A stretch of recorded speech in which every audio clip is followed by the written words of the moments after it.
மரமல்லி பூவில் ஜட பின்னல் மாதிரி நான் முன்ன 2 பக்கம் ஒரு பக்கம் பின்னுறது காட்டினேன். இப்போ 2 பக்கம் பின்னுறது காட்டுறேன் பாருங்கள். இப்படி பண்ணி இப்படி எடுத்து வச்சுக்கோங்க.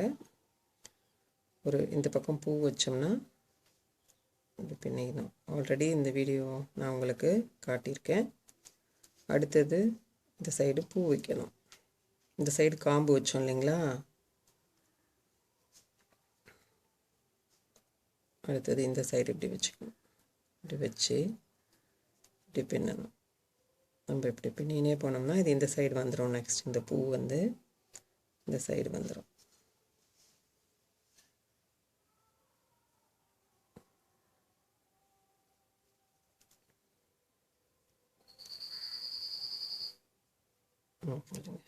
இந்த சைடு பூ போயிடுச்சுங்களா. இப்போ இந்த சைடு வந்துருக்குது.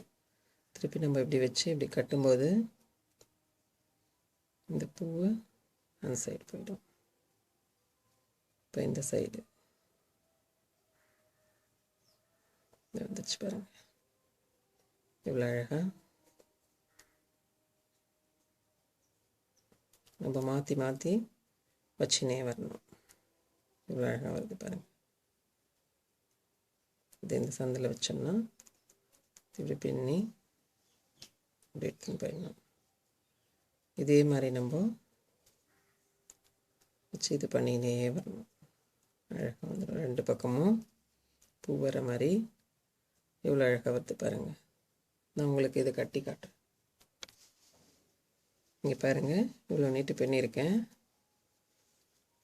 இப்போ வந்து திரும்ப ஈஸி தான் இது. இப்போ ஆல்ரெடி இங்கே பூ இருக்குங்களா, இப்போ காம்பு வைக்கணும்.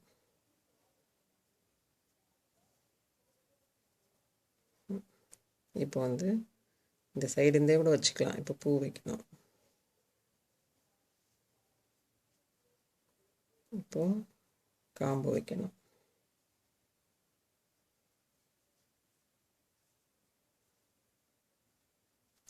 பூ வைக்கணும்.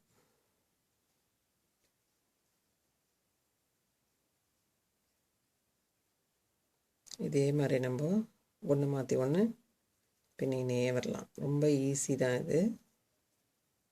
பாருங்கள், 2 சைடும் அழகாக பூ வந்துச்சு பாருங்கள் நம்மளுக்கு. இப்போ காம்பு வைக்கணும். பூ ஒரு பக்கம் காம்பு ஒரு பக்கம் மாற்றி மாற்றி வச்சுக்கிட்டே போகணும். மரமல்லியில் 2 சைடு இது பின்னுறது ரொம்ப ஈஸி. இதை பாருங்கள் எவ்வளோ அழகாக இருக்குது. 2 பக்கமும் வர மாதிரி பின்னிருக்கேன் பாருங்கள். அழகாக இருக்குது. நீங்களும் ட்ரை பண்ணி பாருங்கள். இப்படியே நம்ம எவ்வளோ நீட்டு வேணாலும் கட்டினே போகலாம். இவ்வளோ அழகாக இருக்குது பாருங்கள்.